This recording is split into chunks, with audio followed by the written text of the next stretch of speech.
ગુજરાतની રાજધાની ગાંધીનગર તાલુકાના દહેગામમાં આજે લઠાકાંડથી 2 લોકોએ જીવ ગુમાવ્યા છે। 8 લોકો સારવાર હેઠળ છે। વારંવાર રજૂઆતો કરવા છતાં પોલીસ, બુટલેગરો અને દારૂડિયા આ બેફામ બન્યા છે। ત્યારે દેશના ગૃહમંત્રીનું હોમ ગ્રાઉન્ડ હોય, ગુજરાતની રાજધાની હોય અને અહીંયા જ આવી ઘટનાઓ બનતી હોય તો રાજ્યના બીજા જિલ્લાઓની અંદર હાલત શું છે એ આપણે વારંવાર નિહાળીએ છીએ। ત્યારે માત્ર ભાષણ કરવાથી અને કાગળ ઉપર કાર્યવાહી કરવાથી એનું કામ નહીં પતે, પણ કડક એનું અમલીકરણ થાય એવી કાર્યવાહી એ રાજ્યના ગૃહમંત્રી, રાજ્યના પોલીસ વડા અને દેશના ગૃહમંત્રી કડક સૂચના આપીને હવે પછી આવા પરિવારોની છાયા ના ગુમાવવી પડે એના માટે ગંભીર બને।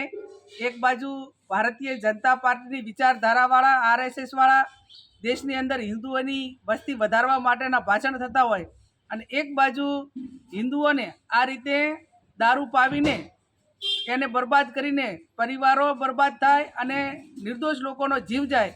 એટલે આ 2 બાબતની નીતિ એ આ લોકોની છે। ત્યારે એમાં આવનાર સમયની અંદર આ દારૂબંધી માટે ગંભીરપણે પગલાં લઈ અને પરિવારોને ક્યાંક રાહત થાય એવું કામ આ દેશના ગૃહમંત્રી કરે એવી હું અપેક્ષા રાખું।